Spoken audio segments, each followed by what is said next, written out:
Papa Francisco meditou sobre a paz na oração mariana do Regina Coeli deste domingo. E na saudação final, o Santo Padre renovou sua proximidade espiritual com os pastores e fiéis da China. Quem tem as informações direto de Roma é a Joyce Mesquita. Bom dia, Joyce. Bom dia, Adelita. Bom dia a todos. A oração do Regina Coeli deste quarto domingo da Páscoa reuniu cerca de 25 mil fiéis na Praça de São Pedro. Ao meditar sobre o Evangelho deste domingo, o Santo Padre deteve-se em duas frases de Jesus na última ceia: "Deixo-vos a paz e vos dou a minha paz".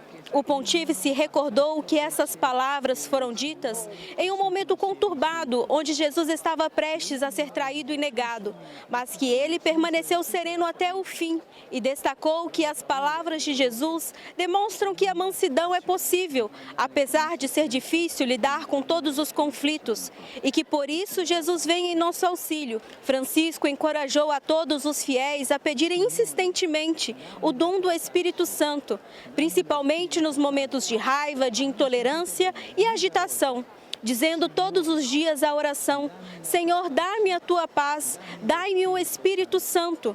Ao concluir a meditação e oração do Regina Coeli, o Santo Padre saudou todos os peregrinos e, de modo especial, os que participaram na manifestação contra o aborto em Roma. O Papa recordou ainda que nesta terça-feira celebraremos o dia de Nossa Senhora Auxiliadora, que é venerada como padroeira pelos católicos da China. Francisco aproveitou deste momento para expressar preocupação e proximidade com os fiéis e pastores e convidou toda a igreja a acompanhar o povo chinês com orações para que a igreja na China possa, com liberdade e tranquilidade, viver em comunhão e exercer sua missão de anunciar o Evangelho a todos. De Roma, Joyce Mesquita para o Canção Nova Notícias, edição da manhã. E depois de 2 anos sem ter o Canção Nova Abraça São Paulo presencial, o evento está de volta, este ano no ginásio do Ibirapuera. A Aline Messi tem mais informações. Bom dia, Aline.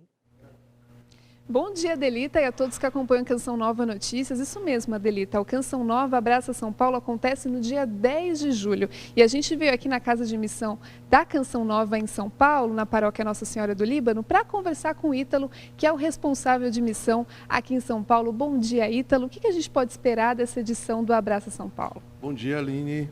Então, esse ano a gente está voltando com os eventos presenciais, né? Que está previsto o Abraça São Paulo dia 10 de julho. E estamos aí com presenças confirmadíssimas. Teremos a presença de Luzia Santiago Ieto, Márcio Mendes, Dom Odilo, Ironi, Padre Fábio Lima, Padre Diogo. Teremos também a presença do Tiago Tomé, Amor e Adoração, Fraternidade João Paulo II, Missionário Shalom. Então, assim, vai ser um dia, da graça de Deus naquele lugar. Então, assim, para o evento presencial que estamos retornando, o Abraça São Paulo, é um dia repleto de vários convidados, participações muito especiais, assim, para acolher esse povo que volta com saudade do abraço, do Canção Nova Abraça São Paulo. Perfeito. E quem quiser se inscrever já pode se inscrever hoje, né? Isso, a partir de hoje estão abertas as inscrições, através do site Simpla, a pessoa vai lá, as inscrições elas são gratuitas, Só que tem uma questão, são inscrições limitadas, Aline. O primeiro lote já foi aberto hoje cedo, mas já está quase acabando. Então, assim, o ginásio do Ibirapuera comporta 9 mil pessoas, mas se eu fosse você, já garantia a sua inscrição, que daqui a mais uma semana deve estar já se esgotando. Então, assim, convido você a fazer sua inscrição, correr lá rapidinho, o site está aí, fazer sua inscrição e garantir. Lembrando que as inscrições são gratuitas, mas as pessoas que vão no dia do evento levar 1 quilo de alimento não perecível, porque esses alimentos serão destinados para instituições carentes que fazem trabalhos sociais aqui na Arquidiocese de São Paulo. Então, corre lá. Site Simpla, Canção Nova Abraça São Paulo, dia 10 de julho. Perfeito, muito obrigada, Ítalo. Fica o convite, então, para a gente se encontrar lá no Canção Nova Abraça São Paulo, no dia 10 de julho, no ginásio do Ibirapuera. Voltamos aos estúdios. Verdade, muito obrigada, Aline. Então, corre lá, já faz a sua inscrição, não deixa para a última hora. E apesar do tempo aberto, as manhãs seguem frias no sul, sudeste e parte do centro-oeste. Vamos ver como fica o tempo? Tempo firme na região sul. O sol predomina nos 3 estados com pouca variação de nuvens. Chuva isolada e passageira no oeste e sul do Paraná. No sudeste, o sol aparece em Minas Gerais, Rio de Janeiro, São Paulo e regiões sul e interior do Espírito Santo. No norte do estado tem possibilidade de chuva rápida e passageira. O amanhecer ainda é frio em todas as capitais. No centro-oeste, o tempo firme predomina em Goiás, Mato Grosso e em parte do Mato Grosso do Sul. Sol com poucas nuvens, com amanhecer frio nas capitais, mas as temperaturas se elevam ao longo do dia. Pode ter chuva no sul do Mato Grosso do Sul. O norte tem previsão de pancadas de chuva com risco de trovoadas no Acre, Amazonas, Pará, Roraima e Amapá. Tempo firme em Rondônia e parte do Tocantins. A sensação de abafamento predomina em toda a região. No nordeste, tempo firme no interior do Piauí, Maranhão, Bahia, Pernambuco e parte do Ceará. Mas a chuva ainda atua na região e chove forte por toda a costa. No litoral do Rio Grande do Norte, Paraíba, Pernambuco, Alagoas e Sergipe, também há condições para rajadas de vento. Em todo o país, a igreja se mobiliza em busca de agasalho para os mais necessitados nesse tempo gelado. Em Belo Horizonte, a campanha do agasalho vai ajudar famílias que mais sofrem nesse frio.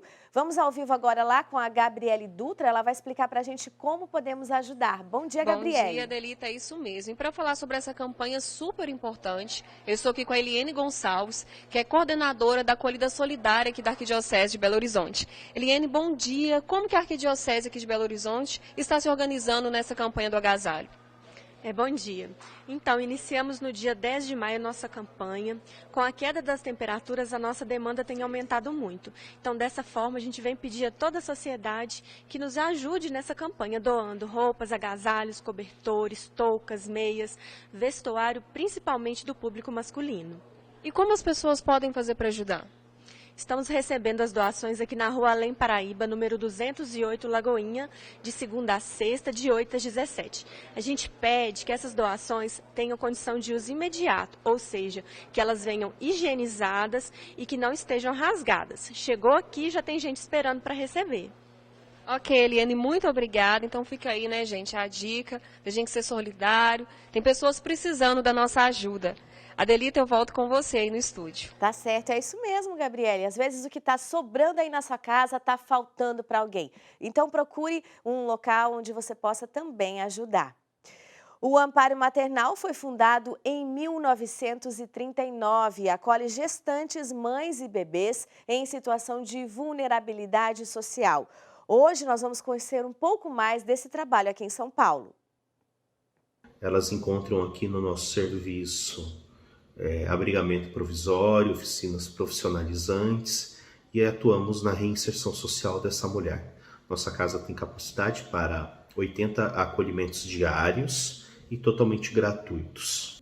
A campanha Amparo pela Vida, ela visa dar apoio à sustentabilidade do amparo, buscando dar visibilidade através de seus canais digitais e também apoio na captação de recursos através de doações de pessoas físicas e jurídicas. A campanha surgiu da necessidade que o Amparo tem de captar recursos a fim de manter as suas obras caritativas. Qualquer pessoa pode ajudar realizando um Pix a partir de R$1 com a chave doações@amparomaternal.org ou nas nossas redes sociais, Associação Amparo Maternal, ou através do nosso site www.amparopelavida.com.br. Tá certo. E quem puder ajudar, então, pode contribuir para que o Amparo Maternal possa continuar com esse trabalho tão bonito e necessário. A seguir, os principais assuntos internacionais. Agora a gente vai para um breve intervalo com imagens de Fortaleza. Por lá, dia de sol com algumas nuvens e chuva passageira. A máxima chega aos 31 graus.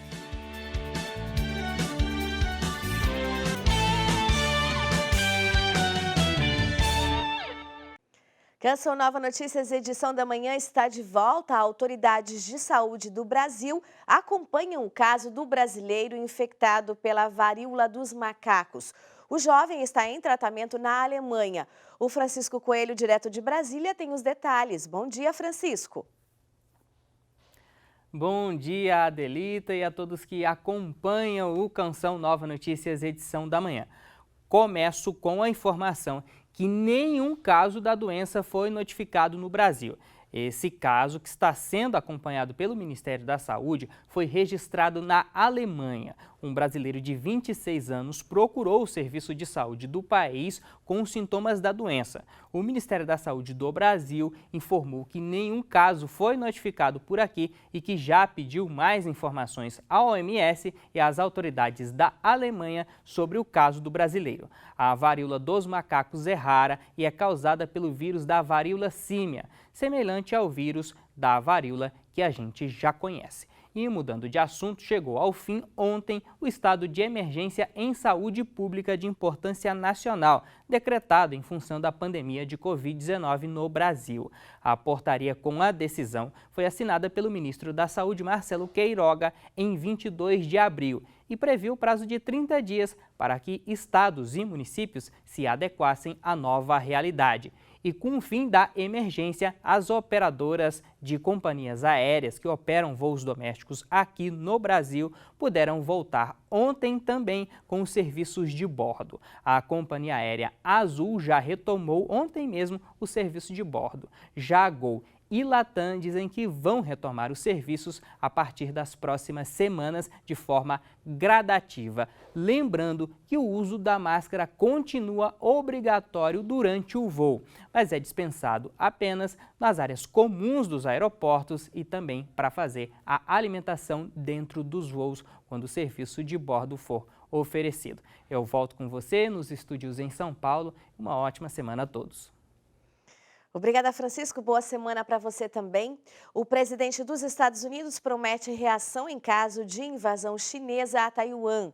E o presidente da Ucrânia discursa em Davos. Estas são as principais notícias, os principais destaques internacionais de hoje. Zelensky fala no Fórum Econômico Mundial. Esse é o destaque do The New York Times. O presidente ucraniano Volodymyr Zelensky discursou na cúpula em Davos, que se concentra nos efeitos da guerra na economia e na política global. O El País destaca: Biden tenta salvar a influência dos Estados Unidos na América Latina, mas esbarra em desconfiança. O relaxamento das sanções contra Venezuela e Cuba não serve para canalizar os preparativos para a Cúpula das Américas. A Cúpula das Américas foi apresentada como uma grande oportunidade para o governo Joe Biden fortalecer sua influência na América Latina e reivindicar seu papel de líder na região após o tempestuoso mandato de Donald Trump. No entanto, faltando apenas 2 semanas para as delegações começarem a chegar a Los Angeles, na Califórnia, o evento tornou-se um pesadelo diplomático. E o francês Le Monde afirma: Joe Biden avisa que os Estados Unidos defenderão militarmente Taiwan em caso de invasão chinesa. Após uma visita de 3 dias à Coreia do Sul, Biden chegou ao Japão na noite de domingo, considerando esses 2 países como pilares do sistema americano diante do aumento do poder da China na região. E Portugal já recebeu mais de 30 mil refugiados da Ucrânia.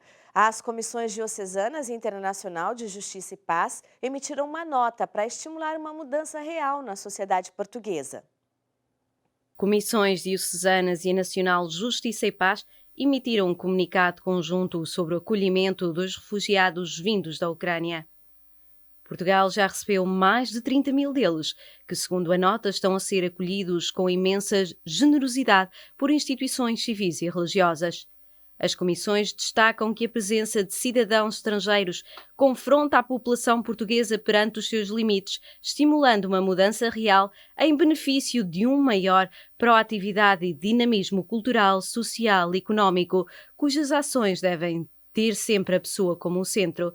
Um desafio que o processo de integração apresenta é o da comunicação, pois grande parte desses migrantes falam apenas o ucraniano e o russo.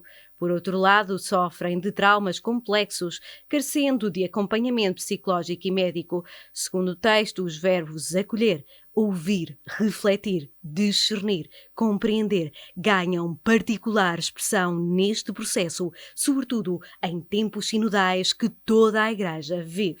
Nesta semana teve lugar o encontro dos Secretariados Gerais Nacionais da Justiça e Paz Europa. Diante do contexto atual de guerra, os participantes emitiram um comunicado final em que reconhecem a cota-parte de responsabilidade dos países europeus ao ignorar os avisos de vários países vizinhos da Rússia sobre a ameaça de agressão. Há insuficientes esforços para avançar com mecanismos conjuntos e eficazes de desarmamento e controle global do armamento. E ao negligenciar os direitos humanos fundamentais e o desenvolvimento humano global. Por fim, os secretários-gerais comprometeram-se a trabalhar incansavelmente para responder às necessidades, defender direitos e por uma Europa renovada em oração. E a seguir, devotos de Santa Rita ganham um novo santuário. Saímos agora para o intervalo com imagens lá de Salvador. Na capital baiana tem sol com algumas nuvens e chuva a qualquer hora. Os termômetros ficam em 22 e 28 graus.